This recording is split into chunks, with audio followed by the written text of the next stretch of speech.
Welcome to the 8th episode of FinWiz, the Friday's Fire Chats. And to continue our discussion, we have with us Mr. Ravi Shankar. Hi, Raviji. How are you? I'm good, Subhash. How about you? Fantastic. Thank you, Raviji. After being in the US for about 12 years, Raviji came back a decade ago and started his own software company, Soft Technologies. And he has a team of about 30 plus people who do a fantastic job in developing a lot of softwares and websites. And he's the one who was instrumental in getting my website up and running. Thank you, Raviji, for that. Pleasure, Subhash, again. So, Subhash, continuing on the last episode, we touched upon bank account, credit card, insurance, and then we went into the topic of goals. How goals for newly turned major from teenager to major. So, how should they focus on their goals? How should they accomplish? So mainly goals in the sense I also want to touch upon what investments they can do. So if we can continue on that aspect, it will be really useful. Sure, Raviji. Goals is one of the most important things at this stage they should start realizing that they will have in their life, be it short-term, medium-term, or long-term goals. But unfortunately, you talk to them about their very long-term goals, they might not have the real mindset to understand. Okay, they will not be able to see that far in life. But definitely over the next 5 or 6 years, how their life will pan out. That is something that probably we can sit and have a kula open-hearted discussion with them. Predominantly after they have turned 18, they would go into their college, finish their undergrads, and maybe pursue their masters also after that. Or maybe a couple of them would want to get some work experience, after which they might want to pursue their masters, okay, depending on the life situation and the family circumstances and all that. But I have seen some people at this stage, especially I remember a person who had come to me, a college guy, who said that I want to pursue my master's, but I am not too sure if my parents can really support me on that. So what is it that I can do? He was doing some kind of a part-time job along with a couple of his friends. They were also trying out to do some kind of a venture. So right from the time they have stepped into college, we can probably start orienting them about some of the major goals. When it comes to education, Raviji, it is one of the most important goal and a major expense that as a parent that we might incur. I am sure you have gone through that right now. Definitely. Actually, I'm going through that right now. And that actually brings me to the other question. When, funding for education is always a challenge, and you sometimes have to use your investments, you save it. I mean, you normally, as Indian parents, we want to save it for the children, for the education, or probably they want to start a business at some point, you want to fund it. So my question to that is, yes, I understand that we have to fund, but is it advisable to take, PF, take prematurely withdraw the PF and take that money, or dip into the retirement? Normally, we put a retirement corpus, which definitely is very important. So whether we should take that, or the third thing is, I mean, like, can we encourage them, to take loans? I mean, like, whether it can maybe for education or even vehicle purchase. So if you can touch upon all these aspects, it will be great.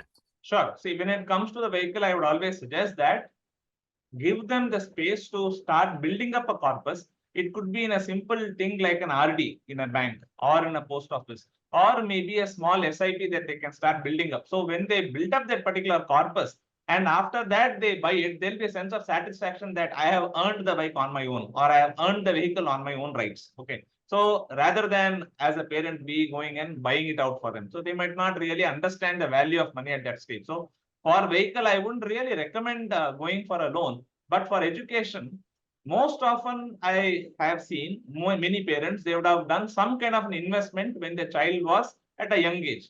They might have taken a children's policy. It could be a money back policy, wherein some money will start coming after the child has turned 18. When they start going to college, some amount from the insurance policy will be handy in paying the college fees. They might have planned for that. Or maybe they would have invested in a PPF, or for a girl child, a Sukanya Samriddhi Yojana, or some other investments in mutual funds or shares or bank deposits. So ideally, I would suggest utilize these deposits to pay for the college fees in case there is a shortfall, then we'll look at plan B, whether we can take a loan.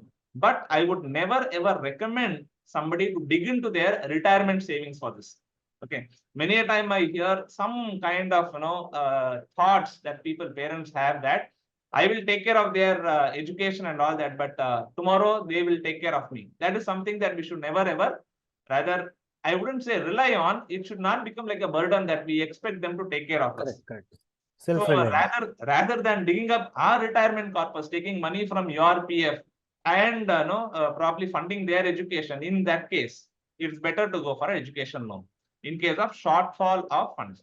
At the same time, if you have a girl child and you have kept some money aside for our marriage, rather than digging up money from the marriage goal, from the marriage corpus, funding their education, it's better to take an education loan. You will get an education loan if the child is studying in a good reputed college and the course is worthwhile. Okay. See, when we are saying it's a fantastic course, it's a great college to study in. No, typically, what do we mean by that? Is that the placement will be very good.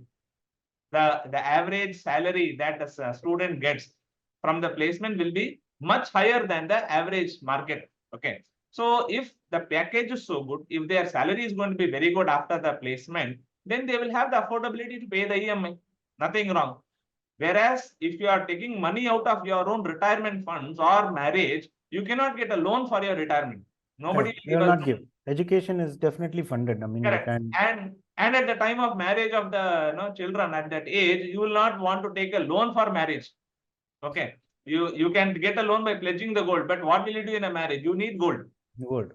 And you cannot ask your relatives to fund. No, that will not be a very welcome scenario, right? So if a scenario of shortfall of funds comes, I would always say you can take an education loan, and for the interest repayment, whatever the child, whenever they grow up, they are going to make, or the parent, there is a deduction also in income tax under section 80E. So that can also be handy.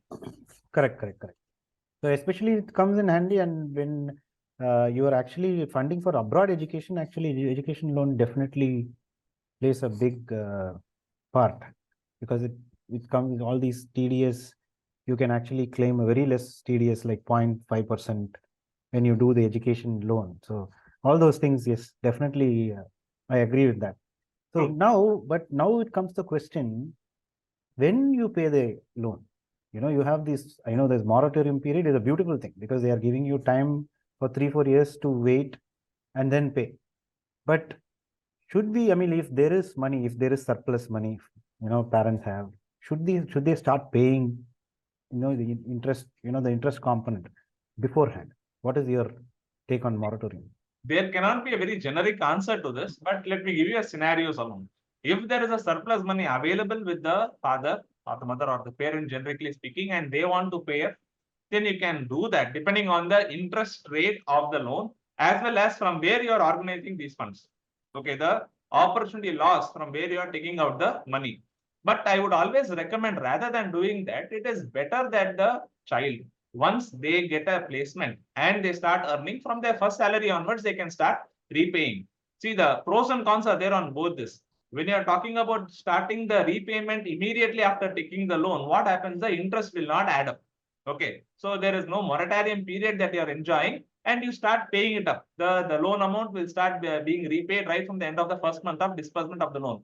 But if you want to enjoy the moratorium, meaning the banks can give you a leeway that after the education is over, typically about 6 months time they give also, so that the placements can be done, and when the child starts earning, they can start repaying. But this moratorium period means that you have no requirement of paying. It's a payment free period, but it is not an interest free period.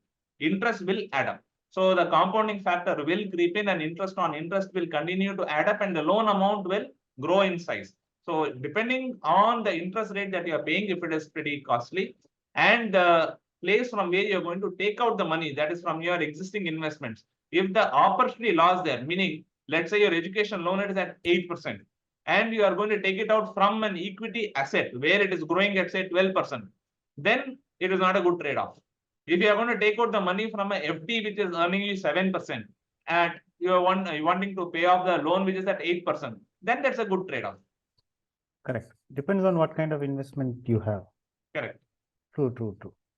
And another important thing is even you after the moratorium, it's better to start paying immediately, not wait too much. Then it goes beyond your capacity. at some Immediately point. after you get the first salary, I would say when typically when children get their first salary when they get a job, they would want to take care of the God. They would want to take care of the parents, buy something for their siblings, maybe their boyfriend or girlfriend. Along with that, please take care of your bank. Start paying Banks. the EMI right from the month one itself when you get your salary. And normally the repayment period, the bank would give about 7 or 8 years.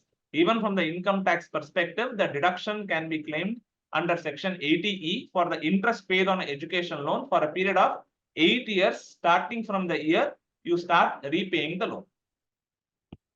Great, Subhash. That was very informative. Actually, a lot of good information shared. So I know we have, we have come to the end of the episode. So next, I'm sure I would really want to hear from you about income tax, and of course, how, also how all these sections you talked about, and also, any other, important matters you want to talk for the children, for the majors. I mean, who are going into new job. So that I'll leave it to you. How to Definitely, Raviji. Dear friends, if you like whatever you have listened, please go ahead and give us a like button and share this video with all your friends. And to get continuous update about the FinWiz, the Friday Fire Chats, do subscribe to our channel Sun Training Academy. And Raviji, next week we will definitely catch up about some of the other important aspects when children have passed out of their college. What are the things that they would ideally face? Is it okay to probably go for a job during their college days or maybe after that, and what are the kind of dilemma and things that they would face at that stage is something that we look forward to discussing in our next episode. Till then, take care. Thank you. Thank you. Looking forward.